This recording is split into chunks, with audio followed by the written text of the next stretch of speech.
Hi, John. My name is Carter Busse. I'm the CIO at Workato. Carter, thanks so much for making time join us on Ivy Podcast on this Monday afternoon. Before we get into, I want to learn a little bit more about Workato, your current role and area of responsibility, but give us a thumbnail version of your career to date.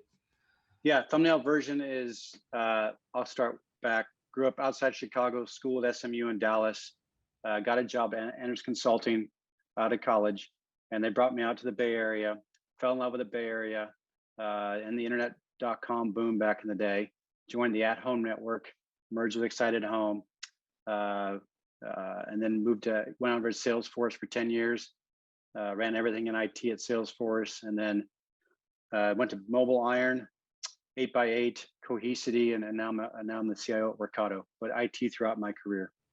Well, that's super exciting, and thanks for that very diverse background overview. It's super exciting. So fast forward, you're at Workato. Tell us a little bit more about the company, and then we'll talk about your role. Sure. So Workato, it's a combination of two words. It stands for, it's a combination of work and automation. So Workato. And we are one platform for integration and work automation across the enterprise. Oh, that's, very simple, self-explanatory. I love that description because a lot of times on the side, I also do a lot of angel investments into startups, and I hear a lot of pitches and a lot of, presentations, and always the challenge, how do you succinctly describe yourself in the matter of like a shorter than one sentence, which I think I may use your example as, well, thank you. as a way to do that very successfully.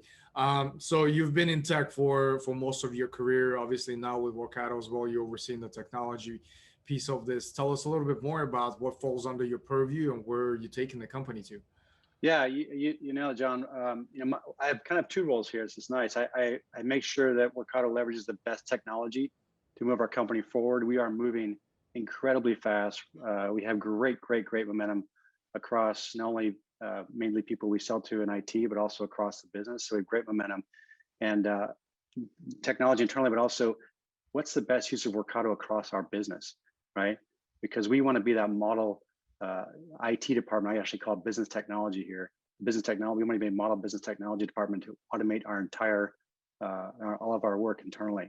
So that's one of my roles, use our technology internally. But also secondly, I also work closely with our partners and customers and how do we internally leverage Workato, but also to help them build this automation mindset that we're trying to promote across our customer base. Right, and yeah, that's very exciting in terms of, I love how you framed that from a business technology perspective, that it's at the end of the day, it's a partnership that traditionally we're used to hearing and perceiving technology as not as a cost center, but something that you go to when you need something. But being that strategic partner, I think that's exactly the way to frame this as. So from a standpoint of, I spend a lot of time talking to other executives on the podcast, different size of companies. And, as we're all coming out of pandemic and, going into this new period, so to say, it's always one prevalent topic that always comes up is around how do you structure your operations, these days, whether you continue with some type of a hybrid model or you try to bring everybody on site. Obviously, that creates also a lot of anxiety amongst the employees. So a lot of executives, some questions that I always hear is, John, what are other executives doing with other companies? What are some of the things that they're encountering? So I love to get your 2 cents on from that perspective. How are you prepping your division, your organization for that? What are the different strategies that you think may help you, at the end of the day, smooth that transition over? Sure. So great question. We're all thinking about this, and I'm part of a couple IT leadership groups who we meet monthly, and the topics of the meetings are like, get back to what? So I think it's all a bit wait and see, right? We are actually opening an office today. I'm not there. I've had other colleagues open their offices up with T-shirts and snacks, but very little people came back. Our surveys are telling us that roughly 80% of our employee base wants to come back between 2 to 3 days a week. So they want a very flexible schedule. There was very few people offer it, said 5 days a week. We were very remote before the pandemic. Uh, and what we're finding is we are going to probably have more offices, but smaller offices. In fact, in the Bay Area, where we're headquartered in Mountain View, we're going to have 3 offices now. We're going to keep the Mountain View office. We're going to have Santa Cruz, and then we're going to have San Francisco. So smaller offices to get groups and teams together when they want to. Because we're an automation company, what's the strategy for this? Is we actually used our own tool, Workato, to build that that's a sign up to go into the office. So you can actually, we use a Slack bot where you say, yes, I want to go to the office on this day. And I actually upload your COVID card to it. And you actually have to sign a county waiver. We'll upload that through our product into Workato and then to Slack. And then you reserve your space and you actually reserve an actual seat in the office. So we're actually using our own automation to do that. And actually, I'd like to show you, we actually hooked this Slack bot up to Alexa. And so we were trying to bring it to, like, where all these great products are that we use it in our home every day. We're actually trying to make it a lot easier for our staff to sign up to go in the office. So if I could show you a brief demo of that. Yeah. So this is actually with Workato into this bot we use. So I can say, hey, Alexa, ask Office Bot, how many people are going to the... Welcome. What do you want to ask Office Bot? Alexa, ask Office Bot, how many people are in the Mountain View office tomorrow? There will be 42 people going to the Mountain View office on June 15th, 2021. There's 40 people going to the office tomorrow. That's a lot. Alexa, ask Office Bot, is my boss going to the office tomorrow? Welcome. What do you want to ask Office Bot? Is my boss going to the office tomorrow? She's not working for me. Yeah. Alexa, ask Office Bot, is my boss going to the Mountain View office tomorrow? Yes. VJ is going to the Mountain View office on June 15th, 2021. 42 people going to the office. My boss is there.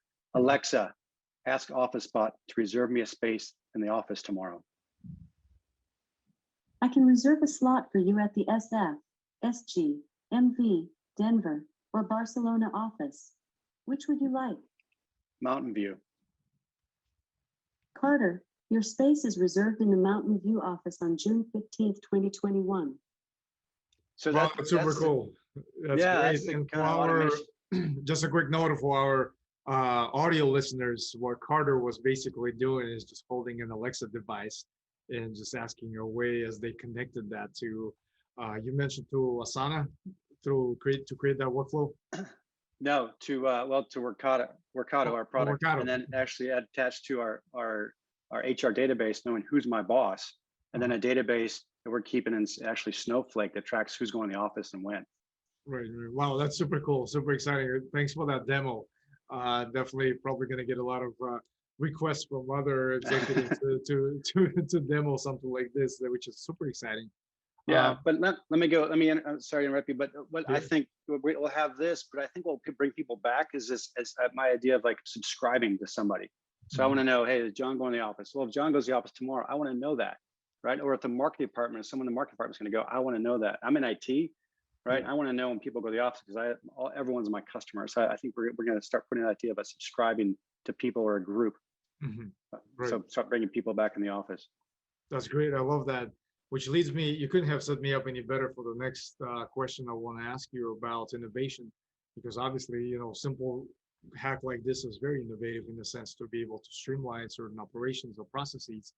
What are some of the other strategies and recommendations or anything that you have utilized in the past or even in your current role that really help you to build and foster that culture of innovation? Yeah, and you hit it on before about the history of IT, where IT had to control everything, right? We had to control all the applications. We did all the development. That's changing. That's changing fast, and I've slowly changed throughout probably the last decade from controlling all the applications like Salesforce and NetSuite and all these business applications, and now you can't innovate fast enough. IT can innovate fast enough. BT team can't innovate fast enough. So I think one of the big things is giving control to these applications to the business with guardrails. And so that's what we're really trying to leverage internally. It's having this what we call citizen developers IT across the business and not just in IT. And so it's really creating that partner, that friendly business with the partner, right? It's really having a strategic relationship with that business partner and allowing them to create and modify these applications to their liking, and you'll innovate faster. So that I'm trying to create an IT department, a BT department around how do we foster innovation across the business and leveraging those resources across the business, but yet make sure we have those guardrails by putting the changes into production and making sure we're following that same architecture. So that's the kind of, instead of me staffing a big group of application business analysts and developers, I'm going to have probably a very small team, right? But leverage the business because they want to do their own innovation. And how do I put an architecture in place so they can actually do their innovation? I can put it into production and feel safe about it. Mm-hmm. Right. No, that's definitely interesting. Because at the end of the day, it's, the whole overall concept of experimentation, I think, is very interesting to me when we talk about innovation, which seems like what you were talking about, taking those smaller steps and not necessarily treating innovation from the overall kind of groundbreaking ideas, but also looking at opportunities to improve on a much smaller scale, iterating and looking at the results. I think that's very interesting. When we've seen this great kind of trend that's been on the rise, especially the last couple of years, and pandemic really fast tracked that, the overall future of work, when we'll look at the freelancers, gig workers, contingent workforce in general, what I want to get your opinion on is, where do you see this trend going? Because a lot of companies want that flexibility to be able to scale up or down, unfortunately, at some situations. And utilizing workforce trends such as future of work is an interesting area. How do you think about that concept?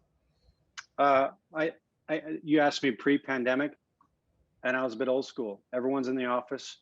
I want to talk to them every day. I want to see people in the office working with the business. I've completely done a 180 on that.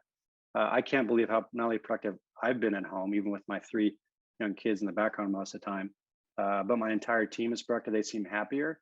And I am very open to hiring people part-time. We signed up with a group called the Mom Project, a part-time.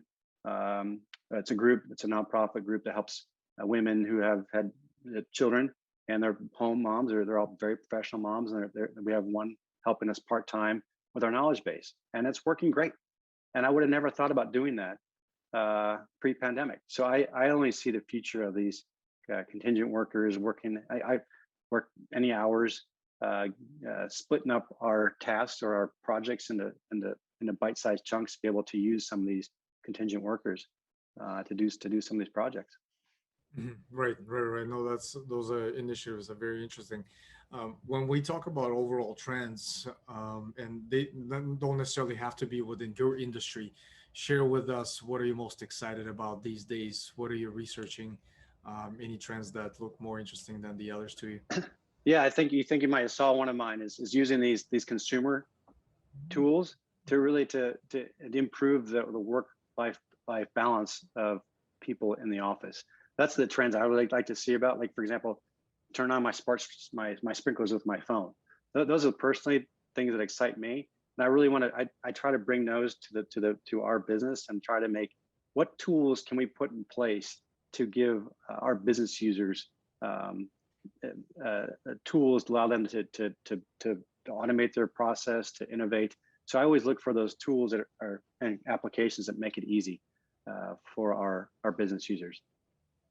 Right. No, that's great. So as an executive for your organization, I'm pretty sure that surrounding yourself with an exceptional professionals is at the top of your mind, probably 24/7, whether you're actively recruiting or not. At least for me, anytime I meet somebody, I can't help myself but always think about, is this the person that I would want to either work with or work for? Share with us your thoughts on talent acquisition in general, because it's been such an interesting market, especially these days, with so much demand and just war for talent out there being real. What are some of the strategies that really help you succeed in the space of talent acquisition? Sure. Again, this is one of those, my eyes have been opened since COVID. And in the past, I'd have a traditional IT department with expertise across development and and architects. I came to Workato 3 months ago, and my entire team is, there are 15 people on my team today. And entire team's in Singapore and the Philippines. Everybody is under 27. It's their first job out of college. They're all millennials. And they have been incredibly empowered by our own product internally to automate the entire business. And also we've had younger people in the company who have actually using Workato and using Salesforce and Guru and Gong to actually automate our business. So what I'm finding is that if you give tools that are easy to use, that are almost consumer friendly to younger people, they are incredibly empowered and can do incredible things, and just let them fly. So my mindset's changed a bit about who I hire and when I hire. And what I'm looking for probably is to as I start growing my team, as we're growing rapidly, is maybe hiring more architects to help us architect the how we're going to use Workato, how we're going to use NetSuite, how we're going to use Salesforce, and then let the younger generation build to that architecture. And I feel like we'll innovate faster. I really do. Right. No, it's we could probably spend the rest of the episode talking about this. But also to take that a little bit further, when we talk about war for talent, on the other spectrum is kind of that war on retention is also real, because organizations who are not capable of finding new talent also look at other organizations where they can see who may be interested in joining their company. What are some of your thoughts around retention? How do you build that environment that really fosters and that retention is such a hot topic right now, isn't it? Yeah. With people come out of the pandemic and they realize they can be anywhere, and it's a hot topic. And I'm fortunate enough to be at a company that's doing really well. We have great momentum, so definitely that helps. And number two is for retention. I when I lead people, I really want to give them a sense of ownership, right? Give them something to own, something big to own, and let me remove their blockers, and let me have their backs. And I think if you show somebody that you have their back and you take down the blockers or the roadblocks for them, they'll want to stay. They'll want to stay, and give them something that they can put on their resume. And that's why I constantly say to someone who I challenge, and I ask them to lead something big. I said, listen, you might not be here 2 or 3 years from now, but imagine putting this on your resume. Imagine putting this project on your resume and how it will help you grow and your leadership potential. So think about it like that. And I think that if you have their back that way, and I think that shows that you have their back, and and they'll stay with you. Right. No, walking the walk at the end of the day and showing genuine interest in other people's, goals, objectives, or whatever the case may be. I think it's very simple, that oftentimes overlooked strategy when it comes to retention. So while we're on that subject, interviewing is also an area where I continuously struggle. I'm yet to meet anybody who is really good at interviewing. It's such a combination of art and a science that it's very difficult to master. So as you're as an executive, I'm sure candidates go through multiple rounds of assessments, panel interviews, all of that great stuff. When they get in a room with you for an interview, give us an insight into interview with Carter. What does that look like? And more importantly, what do you look for in some of the responses, and how do you facilitate that? Sure. I have a different interview style depending on the role. So if I'm interviewing like a management position, like director and up, I want them to walk me through your career, from your university days all the way through your career, and why you made the move that you did, and why you chose that company, or why. Tell me about a project on that I caught in the resume. So I want them to actually walk me through how they got to where they are, because I get a sense of their mindset. I get a sense of where they want to take their career. I get a sense of, did they think through where they want to be in life? I'm a big believer in having a plan, and I can walk you through my resume. I feel like you can see progression in my career. I made certain choices in my career to get to where I am today. I'm very grateful for that. So that's a management interview. I have them walk me through their career. An individual, I think you've probably heard it's called situational interviews, where I try to explain a challenge we're having internally at my current job. And I said, listen, can you tell me a time where you had a similar challenge? I want to walk through this in detail. And I tell them, I may interrupt you quite a bit during this interview because I want to really understand what your role was in the situation and how you made it successful or how you came over a failure. And so if I have a 45-minute interview, I'll go into one situation for about 25 minutes and dig down deep and really try to get to know that person. And that's how I do the individual interviews. But what I look for is a potential for leadership. I'm always looking for leaders, even if it's a frontline desktop support person. I want to see leadership, and I see that if they have great ideas and they're pushing their ideas across their past life. I'm looking for grit, right? they've been there, done that. They've had some failures. They've overcome them. I'm a big believer in attitude.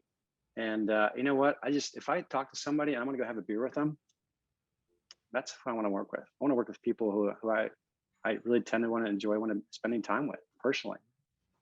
Right. No, I love that. Because it's, creating that environment of, a platform of a two-way street conversation that is not necessarily an opportunity for hiring manager to ask all the questions, but also really provide an avenue, an opportunity for the candidate to really get to know you better as well, because for them to make that a determination if your leadership style or just the things that you subscribe to really resonate with what I'm trying to do, where I'm trying to go, and if this is the right environment. I think that definitely resonates, which exactly what you were talking about. I love that approach. One book that I always mention on the podcast that's on my desk is by Ben Horowitz, The Hard Thing About the Hard Things, and he talks a lot about kind of the interview concept over there is hiring for strength versus the lack of weakness, which kind of the trap that a lot of us fall into. So those are just some of the examples kind of what you're talking about. Yeah, I always try to up the bar of the team, and I want to hire people who are smarter and better than me. I really do. I love to be challenged in interviews. If they challenge me in questions, I love that. Yep. Absolutely. No, that's a great framework to look at that. So with the other portion of our listeners are early stage career professionals, second year MBAs, those entering workforce early stage. And quite a few questions that we always get from that segment of the audience is from number one, the reason they love the podcast is because they get to hear directly from the practitioners in this space. And some of the questions we get is if Carter was to give an advice to a 21-year-old Carter, given what you know now, in terms of what skills to invest in or where, the trajectory of the career to take into talk. I realize it's a very loaded question, but talk to us a little bit from that perspective. What were some of the things you would highlight? Yeah, if you're 21 and just or out of college or graduate school, I think number one thing is people skills in business, being able to work across personalities, being able to bring people together on a subject that maybe we all agree on, but trying to find a consensus across that group, I think is incredibly important. I've learned more how to do that later in my life. And I wish I learned some of those tasks earlier. So definitely the people skills are number one.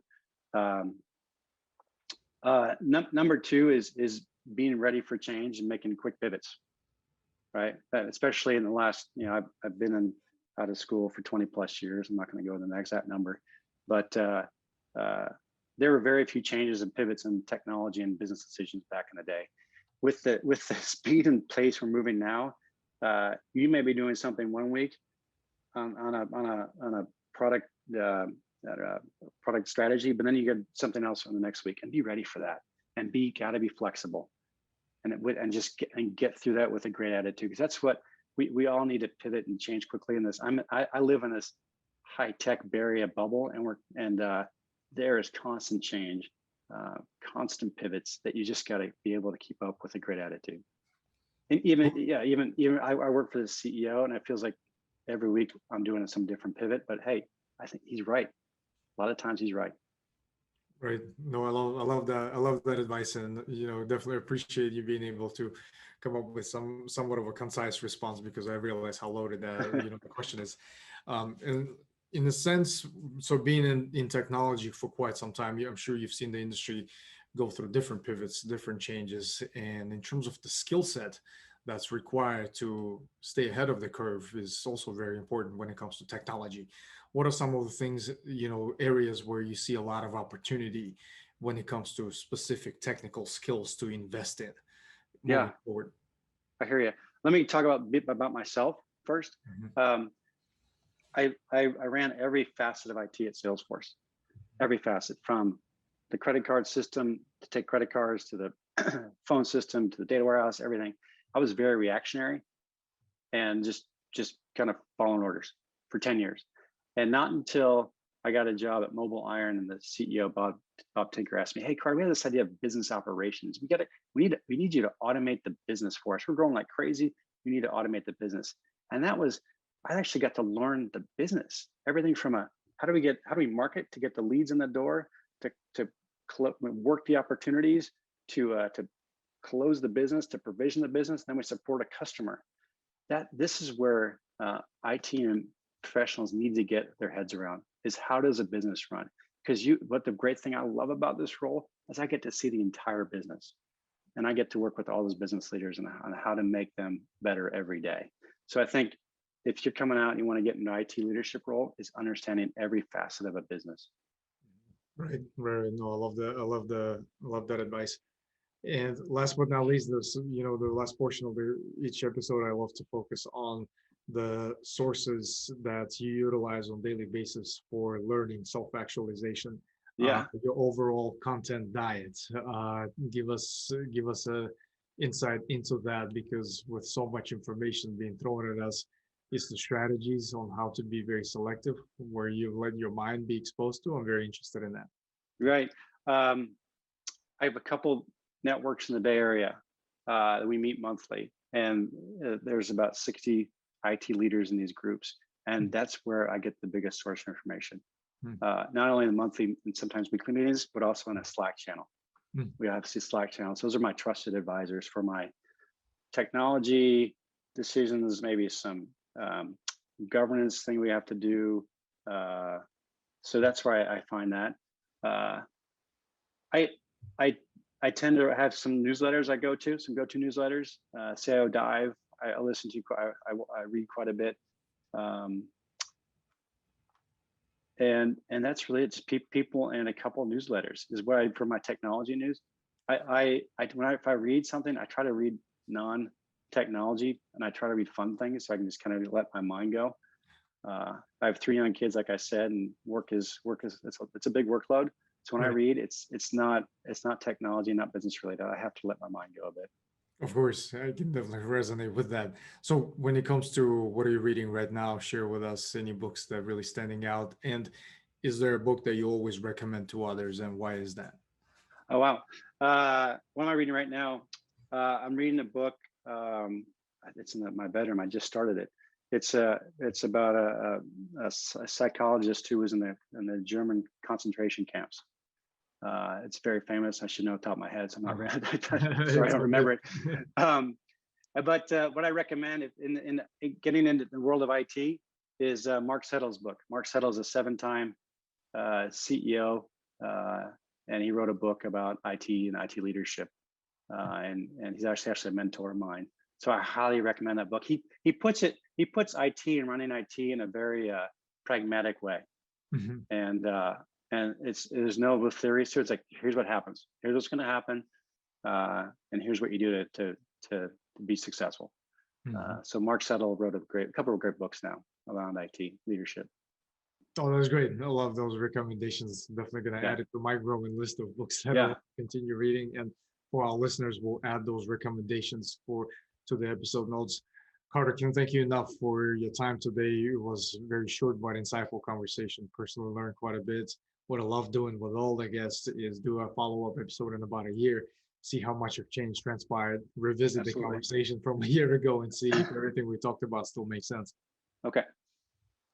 Thanks so much, Carter. Thank you.